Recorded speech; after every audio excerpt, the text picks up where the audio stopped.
The Kit Bag by Algernon Blackwood. When the words, "not guilty," sounded through the crowded courtroom that dark December afternoon, Arthur Wilbraham, the great criminal K.C. and leader for the triumphant defense, was represented by his junior, but Johnson, his private secretary, carried the verdict across to his chambers like lightning. "It's what we expected, I think," said the barrister without emotion, "and personally, I'm glad the case is over." There was no particular sign of pleasure that his defense of John Turk, the murderer, on a plea of insanity, had been successful, for no doubt he felt, as everybody who had watched the case felt, that no man had ever better deserved the gallows. "I'm glad too," said Johnson. He had sat in the court for 10 days watching the face of the man who had carried out with callous detail one of the most brutal and cold-blooded murders of recent years. The counsel glanced up at his secretary. They were more than employer and employed. For family and other reasons, they were friends. "Ah, I remember, yes," he said with a kind smile. "And you want to get away for Christmas. You're going to skate and ski in the Alps, aren't you? If I was your age, I'd come with you." Johnson laughed shortly. He was a young man of 26, with a delicate face like a girl's. "I can't catch the morning boat now," he said, "but that's not the reason I'm glad the trial's over. I'm glad it's over because I've seen the last of that man's dreadful face. It's positively haunted me. That white skin with the black hair brushed low over the forehead. It's a thing I shall never forget, and the description of the way the dismembered body was crammed and packed with lime into that—" "Don't dwell on it, my dear fellow," interrupted the other, looking at him curiously out of his keen eyes. "Don't think about it. Such pictures have a trick of coming back when one least wants them." He paused a moment. "Now go," he added presently, "and enjoy your holiday. I shall want all your energy for my parliamentary work when you get back, and don't break your neck skiing." Johnson shook hands and took his leave. At the door, he turned suddenly. "I knew there was something I wanted to ask you," he said. "Would you mind lending me one of your kit bags? It's too late to get one tonight, and I leave in the morning before the shops are open." "Of course, I'll send Henry over with it to your rooms. You shall have it the moment I get home." "I promise to take great care of it," said Johnson gratefully, delighted to think that within 30 hours he would be nearing the brilliant sunshine of the high Alps in winter. The thought of that criminal court was like an evil dream in his mind. He dined at his club and went on to Bloomsbury, where he occupied the top floor in one of those old, gaunt houses in which the rooms are large and lofty. The floor below his own was vacant and unfurnished, and below that were other lodgers whom he did not know. It was cheerless, and he looked forward heartily to a change. The night was even more cheerless. It was miserable, and few people were about. A cold, sleety rain was driving down the streets before the keenest east wind he had ever felt. It howled dismally among the big, gloomy houses of the great squares, and when he reached his rooms he heard it whistling and shouting over the world of black roofs beyond his windows. In the hall he met his landlady, shading a candle from the draughts with her thin hand. "This come by a man from Mr. Wilbraham, sir." She pointed to what was evidently the kit bag, and Johnson thanked her and took it upstairs with him. "I shall be going abroad in the morning for 10 days, Mrs. Monks," he said. "I'll leave an address for letters." "And I hope you'll have a Merry Christmas, sir," she said, in a raucous, wheezy voice that suggested spirits. "And better weather than this." "I hope so, too," replied her lodger, shuddering a little as the wind went roaring down the street outside. When he got upstairs, he heard the sleet volleying against the window panes. He put his kettle on to make a cup of coffee, and then set about putting a few things in order for his absence. "And now I must pack, such as my packing is," he laughed to himself, and set to work at once. He liked the packing, for it brought the snow mountains so vividly before him and made him forget the unpleasant scenes of the past 10 days. Besides, it was not elaborate in nature. His friend had lent him the very thing, a stout canvas kit bag, sack-shaped, with holes round the neck for the brass bar and padlock. It was a bit shapeless, true, and not much to look at, but its capacity was unlimited, and there was no need to pack carefully. He shoved in his waterproof coat, his fur cap and gloves, his skates and climbing boots, his sweaters, snow boots, and ear caps, and then, on top of these, he piled his woolen shirts and underwear, his thick socks, puttees, and knickerbockers. The dress suit came next, in case the hotel people dressed for dinner, and then, thinking of the best way to pack his white shirts, he paused a moment to reflect. "That's the worst of these kit bags," he mused vaguely, standing in the center of the sitting room where he had come to fetch some string. It was after 10 o'clock. A furious gust of wind rattled the windows as though to hurry him up, and he thought with pity of the poor Londoners whose Christmas would be spent in such a climate, whilst he was skimming over snowy slopes in bright sunshine and dancing in the evening with rosy-cheeked girls. Ah, that reminded him. He must put in his dancing pumps and evening socks. He crossed over from his sitting room to the cupboard on the landing where he kept his linen, and as he did so, he heard someone coming softly up the stairs. He stood still a moment on the landing to listen. It was Mrs. Monk's step, he thought. She must be coming up at the last post, but then the steps ceased suddenly, and he heard no more. They were at least 2 flights down, and he came to the conclusion they were too heavy to be those of his bibulous landlady. No doubt they belonged to a late lodger who had mistaken his floor. He went into his bedroom and packed his pumps and dress shirts as best he could. The kit bag by this time was 2/3 full and stood upright on its own base like a sack of flour. For the first time he noticed that it was old and dirty. The canvas faded and worn, and that it had obviously been subjected to rather rough treatment.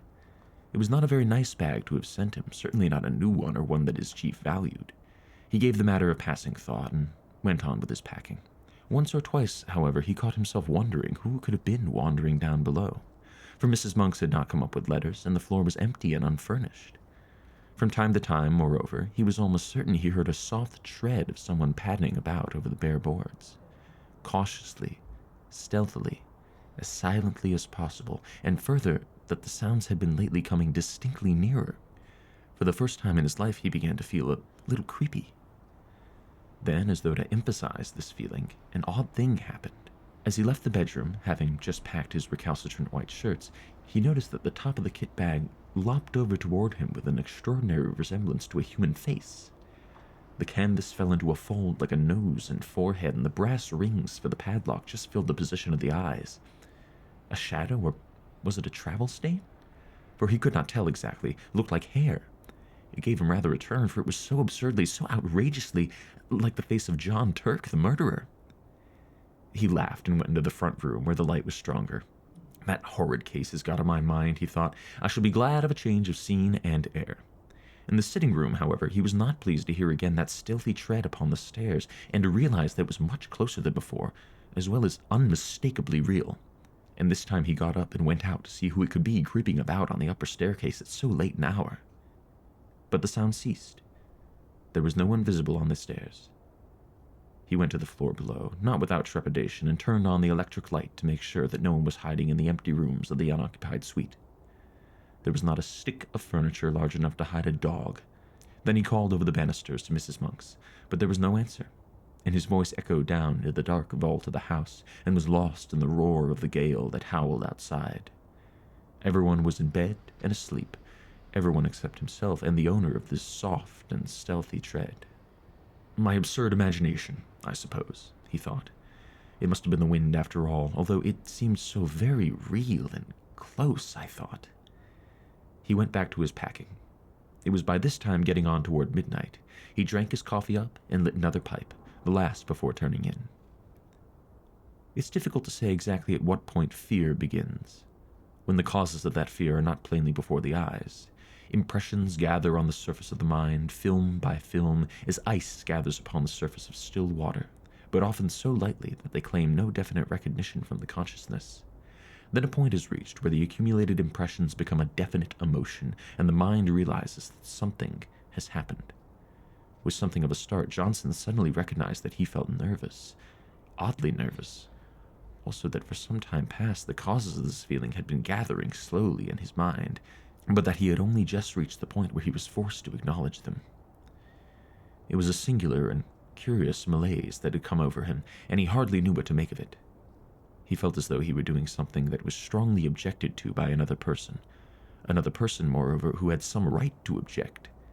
It was a most disturbing and disagreeable feeling, not unlike the persistent promptings of conscience, almost in fact as if he were doing something he knew to be wrong. Yet, though he searched vigorously and honestly in his mind, he could nowhere lay his finger upon the secret of this growing uneasiness, and it perplexed him. More, it distressed and frightened him. Pure nerves, I suppose, he said aloud with a forced laugh. Mountain air will cure all that. Ah, he added, still speaking to himself. And that reminds me, my snow glasses. He was standing by the door of the bedroom during this brief soliloquy, and as he passed quickly toward the sitting room to fetch them from the cupboard, he saw out of the corner of his eye the indistinct outline of a figure. Standing on the stairs, a few feet from the top, it was someone in a stooping position, with one hand on the banisters and the face peering up toward the landing, and at the same moment he heard a shuffling footstep, The person who had been creeping about below all this time had at last come up to his own floor. Who in the world could it be, and what in the name of heaven did he want? Johnson caught his breath sharply and stood stock still. Then, after a few seconds' hesitation, he found his courage and turned to investigate. The stairs, he saw to his utter amazement, were empty. There was no one. He felt a series of cold shivers run over him, and something about the muscles of his legs gave a little and grew weak. For the space of several minutes, he peered steadily into the shadows that congregated about the top of the staircase, where he had seen the figure. And then he walked fast, almost ran, in fact, into the light of the front room. But hardly had he passed inside the doorway when he heard someone come up the stairs behind him with a quick bound and go swiftly into his bedroom. It was a heavy, but at the same time a stealthy footstep, the tread of somebody who did not wish to be seen, and it was at this precise moment that the nervousness he had hitherto experienced leaped the boundary line and entered the state of fear, almost of acute, unreasoning fear. Before it turned into terror, there was a further boundary to cross, and beyond that again lay the region of pure horror. Johnson's position was an unenviable one. By Jove, that was someone on the stairs then, he muttered, his flesh crawling all over. And whoever it was has now gone into my bedroom. His delicate pale face turned absolutely white, and for some minutes he hardly knew what to think or do. Then he realized intuitively that delay only set a premium upon fear, and he crossed the landing boldly and went straight into the other room where, a few seconds before, the steps had disappeared. "Who's there? Is that you, Mrs. Monks?" he called aloud as he went, and heard the first half of his words echo down the empty stairs, while the second half fell dead against the curtains in a room that apparently held no other human figure than his own. "Who's there?" he called again, in a voice unnecessarily loud and that only just held firm. "What do you want here?" The curtains swayed very slightly, and as he saw it, his heart felt as if it almost missed a beat. Yet he dashed forward and drew them aside with a rush. A window streaming with rain was all that met his gaze. He continued his search, but in vain. The cupboards held nothing but rows of clothes hanging motionless, and under the bed there was no sign of anyone hiding. He stepped backwards into the middle of the room, and as he did so, something all but tripped him up. Turning with a sudden spring of alarm, he saw the kit bag. Odd, he thought. That's not where I left it. A few moments before, it had surely been on his right, between the bed and the bath. He didn't remember having moved it. He was very curious. What in the world was the matter with everything? Were all his senses gone queer? A terrific gust of wind tore at the windows, dashing the sleet against the glass with the force of a small gunshot, and then fled away howling dismally over the waste of Bloomsbury roofs. A sudden vision of the Channel next day rose in his mind and recalled him sharply to realities. "There's no one here at any rate, that's quite clear," he exclaimed aloud. Yet at the time he uttered them, he knew perfectly well that his words were not true, and that he did not believe them himself. He felt exactly as though someone was hiding close about him, watching all his movements, trying to hinder his packing in some way. "And two of my senses," he added, keeping up his pretense, "have played me the most absurd tricks. The steps I heard and the figure I saw were both entirely imaginary." He went back to the front room, poked the fire into a blaze, and sat down before it to think. What impressed him more than anything else was the fact that the kit bag was no longer where he had left it. It had been dragged nearer to the door. What happened afterward that night happened, of course, to a man already excited by fear, and was perceived by a man that had not the full and proper control, therefore, of the senses. Outwardly, Johnson remained calm and master of himself to the end, pretending to the very last that everything he witnessed had a natural explanation, or was merely delusions of his tired nerves. But inwardly, in his very heart, he knew all along that someone had been hiding downstairs in the empty suite when he came in. That this person had watched his opportunity and then stealthily made his way up to the bedroom, and that all he saw and heard afterward, from the moving of the kit bag to the other things that this story has to tell, were caused directly by the presence of this invisible person. And it was here, just when he most desired to keep his mind and thoughts controlled, that the vivid pictures received day after day upon the mental plates exposed in the courtroom of the Old Bailey came strongly to light and developed themselves in the dark room of his inner vision. Unpleasant, haunting memories have a way of coming to life again just when the mind least desires them. In the silent watches of the night, on sleepless pillows, during the lonely hours spent by sick and dying beds, And so now, in the same way, Johnson saw nothing but the dreadful face of John Turk, the murderer, glowering at him from every corner of his mental field of vision, the white skin, the evil eyes, and the fringe of black hair low over the forehead, all the pictures of those 10 days in court crowded back into his mind, unbidden and very vivid.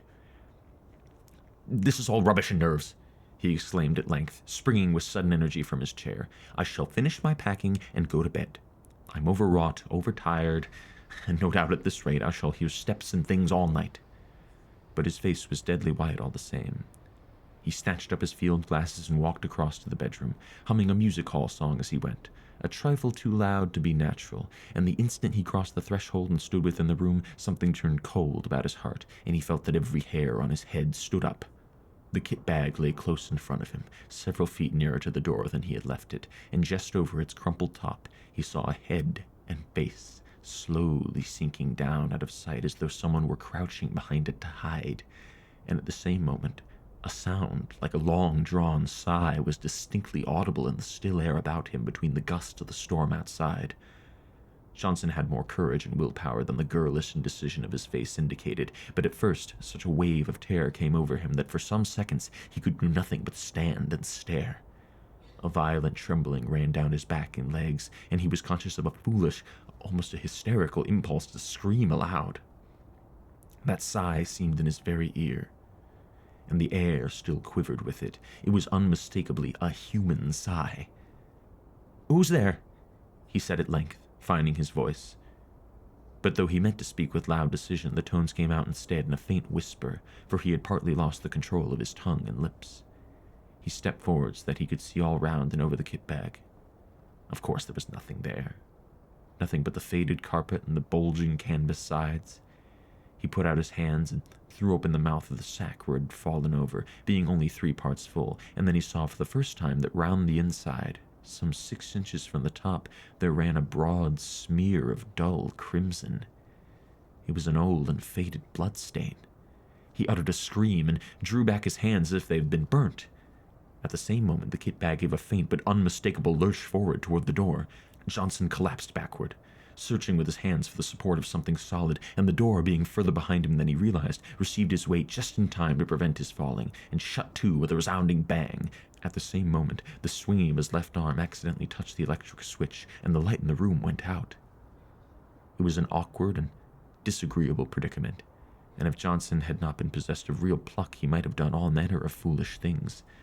As it was, however, he pulled himself together and groped furiously for the little brass knob to turn the light on again. But the rapid closing of the door had set the coats hanging on it a swinging, and his fingers became entangled in a confusion of sleeves and pockets, so that it was some moments before he found the switch. And in those few moments of bewilderment and terror, 2 things happened that sent him beyond recall over the boundary into the region of genuine horror. He distinctly heard the kit bag shuffling heavily across the floor in jerks, and close in front of his face sounded once again the sigh of a human being. In his anguished efforts to find the brass button on the wall, he nearly scraped the nails from his fingers, but even then, in those frenzied moments of alarm, so swift and alert are the impressions of a man keyed up by a vivid emotion, he had time to realize that he dreaded the return of the light, and that it might be better for him to stay hidden in the merciful screen of darkness. It was but the impulse of a moment, however, and before he had time to act upon it, he had yielded automatically to the original desire, and the room was flooded again with light. But the second instinct had been right.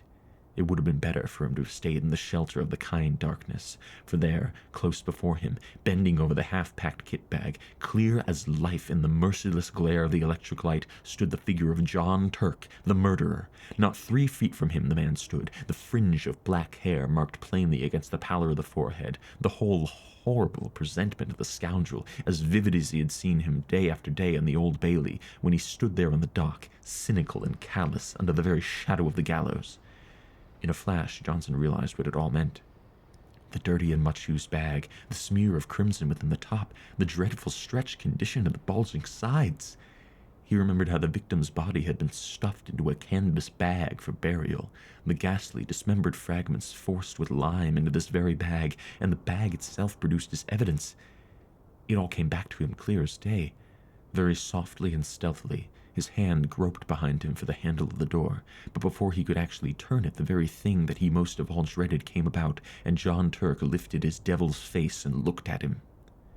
At the same moment, that heavy sigh passed through the air of the room, formulated somehow into words.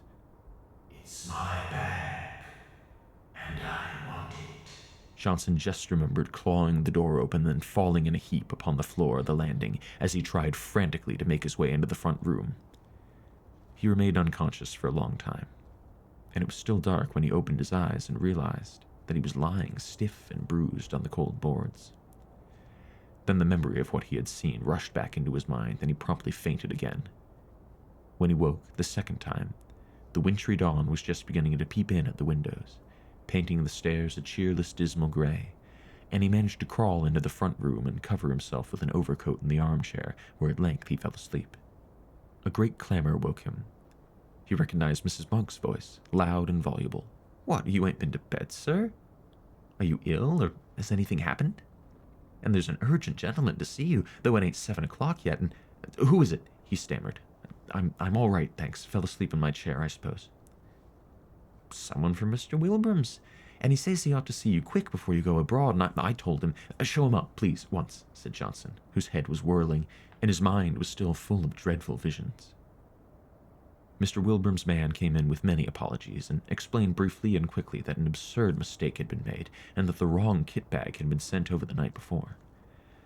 Henry somehow got hold of the one that came over from the courtroom, and Mr. Wilbrum only discovered it when he saw his own lying in his room, and asked why it had not gone to you, the man said. "Oh," said Johnson stupidly. "And he must have brought you the one from the murder case instead, sir, I'm afraid," the man continued, without the ghost of an expression on his face. "The one John Turk packed the dead body in. Mr. Wilbrum's awful upset about it, sir, and told me to come over first thing this morning with the right one as you were leaving by the boat." He pointed to a clean-looking kit bag on the floor, which he had just brought. "And I was to bring the other one back, sir," he added casually. For some minutes Johnson could not find his voice. At last he pointed in the direction of his bedroom. "Perhaps you would kindly unpack it for me. Just empty the things out on the floor." The man disappeared into the other room and was gone for 5 minutes. Johnson heard the shifting to and fro of the bag and the rattle of the skates and boots being unpacked. "Thank you, sir," the man said, returning with the bag folded over his arm. "And can I do anything more to help you, sir?" "What is it?" asked Johnson, seeing that he still had something he wished to say. The man shuffled and looked mysterious. "Beg pardon, sir, but knowing your interest in the Turk case, I thought you'd maybe like to know what's happened." "Yes." "John Turk killed himself last night with poison immediately on getting his release.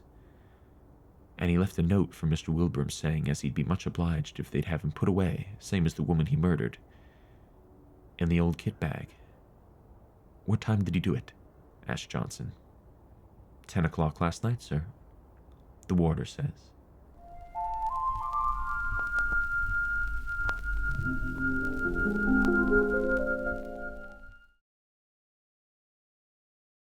Hello, everyone, and thank you for listening to the first in what I hope will be a new series on the City Mist Productions channel, Ghost Stories for All Seasons. The goal, of course, is to put 4 of these episodes out a year, 1 for each season: winter, spring, summer, and fall. I'm a great fan of the seasonal English Christmas ghost story, which is a great Victorian tradition in England.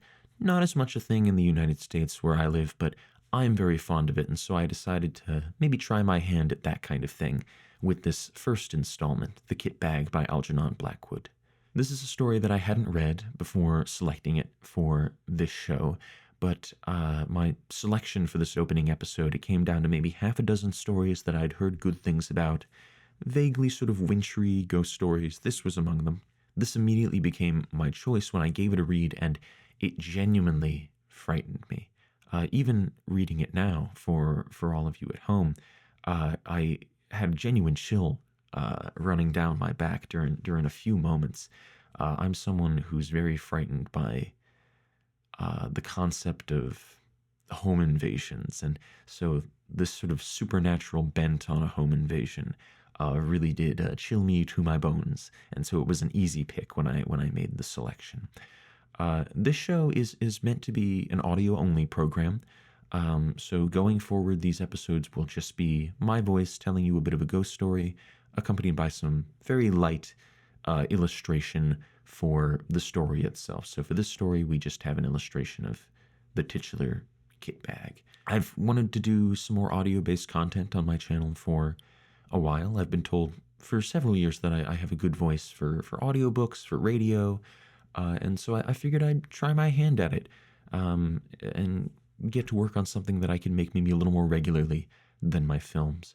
The next episode will be out in the spring of 2025, and I don't know what story I'll be reading for that episode just yet. So if you have any recommendations for spring ghost stories, or any recommendations for ghost stories at all that you might like to see on future episodes of this show, please do drop them in the comments below, along with any other thoughts that you might have on this first story, on the show, really anything. I'd appreciate any feedback, considering that this is a new endeavor for me. In the meantime, I hope you have a happy holiday. Enjoy your Christmas, your Kwanzaa, your Hanukkah, anything else that you might celebrate around this time. And I hope that you'll tune in next time to Ghost Stories for All Seasons.